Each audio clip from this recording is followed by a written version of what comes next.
ਅਗਲੀ ਜਿਹੜੀ ਹਰਜੋਤ ਸਿੰਘ ਜੀ ਐਡਮਿਨਿਸਟ੍ਰੇਸ਼ਨ ਨੇ ਇੱਕ ਨਵਾਂ ਸਿਨੈਰੀਓ ਪੇਸ਼ ਕੀਤਾ ਹੈ। ਕਹਿੰਦੇ ਵੀ ਜਿਹੜੀ ਇਸ ਟਾਈਮ ਤੁਹਾਡੇ ਹੈਮਬਰਗਰਸ ਦੀ ਪ੍ਰਾਈਸ ਵੱਧਦਾ, ਬੀਫ ਦੀ ਕੀਮਤ ਵੱਧਦਾ, ਕਹਿੰਦੇ ਉਹਦੇ ਪਿੱਛੇ ਵੀ ਜਿਹੜਾ ਦੋਸ਼ ਆ ਮਾਈਗ੍ਰੈਂਟਸ ਦਾ ਆ, ਜਿਹੜੇ ਬਾਰਡਰ ਟੱਪ ਕੇ ਆ ਰਹੇ। ਉਦਾਂ ਤੇ ਹੁਣ ਕਹਿ ਦੇ ਵੀ 9 ਮਹੀਨੇ ਹੋ ਗਏ ਬਾਰਡਰ ਕੋਈ ਟੱਪ ਨਹੀਂ ਰਿਹਾ, ਆ ਨਹੀਂ ਰਿਹਾ, ਪਰ ਕਹਿੰਦੇ ਵੀ ਹੁਣ ਬਾਰਡਰ ਹੀ ਨਹੀਂ ਟੱਪ ਰਹੇ, ਇਨਫੈਕਟ ਨਾਲ ਗਾਵਾਂ ਵੀ ਲਿਆ ਰਹੇ ਆ। ਕਹਿੰਦੇ ਵੀ ਜਿਹੜੀਆਂ ਬਿਮਾਰ ਗਾਵਾਂ ਆ, ਸਿਕ ਕਾਊਜ਼, ਉਹ ਅਕ੍ਰੋਸ ਦਾ ਬਾਰਡਰ ਲਿਆ ਰਹੇ ਆ ਤੇ ਜਿਹਦੇ ਕਰਕੇ ਬੀਫ ਦੀ ਸਪਲਾਈ ਚੇਨ ਦੇ ਉੱਤੇ ਬਹੁਤ ਵੱਡਾ ਜਿਹੜਾ ਉਹ ਅਸਰ ਪੈ ਗਿਆ ਆ। ਟਰੰਪ ਐਡਮਿਨਿਸਟ੍ਰੇਸ਼ਨ ਦੇ ਵਿੱਚੋਂ ਟ੍ਰੈਜਰੀ ਸਕੱਤਰ ਜਿਹੜੇ ਸਕਾਟ ਬੈਸੈਂਟ ਆ, ਉਹਨਾਂ ਨੇ ਇਹ ਅਜੀਬੋ-ਗਰੀਬ ਜਿਹਾ ਜਿਹੜਾ ਹੁਣ ਇਹ ਬਿਆਨ ਦਿੱਤਾ ਆ ਤੇ ਦੋਸ਼ ਤਕਰੀਬਨ 9-10 ਮਹੀਨੇ ਹੋ ਗਏ, 10-11 11ਵਾਂ ਮਹੀਨਾ ਇਹਨਾਂ ਦਾ ਚੱਲ ਰਿਹਾ ਆ ਪ੍ਰਸ਼ਾਸਨ ਨੂੰ ਚਲਾਉਂਦਿਆਂ ਦਾ, ਤੇ ਦੋਸ਼ ਅਜੇ ਵੀ ਉਹ ਬਾਈਡਨ ਦੇ ਉੱਤੇ ਤੇ ਇਹਨਾਂ ਮਾਈਗ੍ਰੈਂਟਸ ਦੇ ਉੱਤੇ ਜਿਹੜੇ ਉਹ ਲਾ ਰਹੇ ਆ।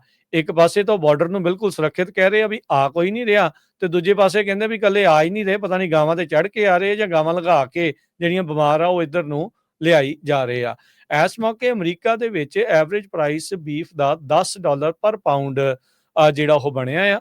ਟਰੰਪ ਐਡਮਿਨਿਸਟ੍ਰੇਸ਼ਨ ਇਸ ਨੂੰ ਹੇਠਾਂ ਲਿਆਉਣ ਦੇ ਲਈ ਹੁਣ ਬੜੀ ਕੋਸ਼ਿਸ਼ ਕਰ ਰਹੀ ਆ। ਇਹਨਾਂ ਨੇ ਰੀਸੈਂਟਲੀ ਜਿਹੜਾ ਬਾਹਰੋਂ ਆ ਰਿਹਾ ਮੀਟ ਆ, ਉਹਨਾਂ ਜਿਹਨਾਂ ਮੁਲਕਾਂ ਦੇ ਉੱਤੇ ਟੈਰਿਫ ਐਕਸਟਰਾ ਲੱਗੇ ਹੋਏ ਸੀ, ਉਹਨਾਂ ਨੂੰ ਘਟਾਉਣ ਦੀ ਵੀ ਗੱਲ ਜਿਹੜੀ ਉਹ ਕੀਤੀ ਆ। ਸੋ ਟ੍ਰੈਜਰੀ ਸਕੱਤਰ ਐਕਸਪਲੇਨ ਕਰਨ ਦੀ ਕੋਸ਼ਿਸ਼ ਕਰ ਰਹੇ ਸੀ ਵੀਕਐਂਡ ਦੇ ਉੱਤੇ ਵੀ ਅਨਡਾਕੂਮੈਂਟਡ ਮਾਈਗ੍ਰੈਂਟਸ ਜਿਹੜੀਆਂ ਸਿਕ ਕਾਊਜ਼ ਯੂਐਸ ਦੇ ਵਿੱਚ ਲਿਆ ਕੇ ਇਹ ਸਾਰਾ ਕੁਝ ਕਰ ਰਹੇ ਆ। ਮੈਕਸੀਕੋ ਅਮਰੀਕਾ ਦੇ ਵਿੱਚ ਸੈਕੰਡ ਲਾਰਜੈਸਟ ਸਪਲਾਇਰ ਆ ਬੀਫ ਦਾ, ਤੇ ਇਹਦੇ ਕਰਕੇ ਸਾਰਾ ਕੁਝ ਕਹਿੰਦੇ ਵੀ ਵਾਪਰਿਆ। ਕਹਿੰਦੇ ਵੀ ਮਾਸ ਮਾਈਗ੍ਰੇਸ਼ਨ ਤੇ ਡਿਜ਼ੀਜ਼ ਜਿਹੜੀ ਆਪਾਂ ਨਾਰਥ ਅਮਰੀਕਾ ਦੇ ਵਿੱਚ ਉਤੋਂ ਨਿਜਾਤ ਪਾ ਚੁੱਕੇ ਸੀਗੇ, ਤੇ ਉਹ ਹੁਣ ਸਾਊਥ ਅਮਰੀਕਾ ਤੋਂ ਮਾਈਗ੍ਰੈਂਟਸ ਦੇ ਜ਼ਰੀਏ ਆਪਣੀ ਕੈਟਲ ਦੇ ਨਾਲ ਜਿਹੜੀ ਉਹ ਲਿਆ ਕੇ ਇੱਥੋਂ ਦੀ ਜਿਹੜੀ ਫੂਡ ਸਪਲਾਈ ਦੇ ਉੱਤੇ ਉਹਨਾਂ ਨੇ ਅਸਰ ਜਿਹੜਾ ਉਹ ਪਾ ਦਿੱਤਾ।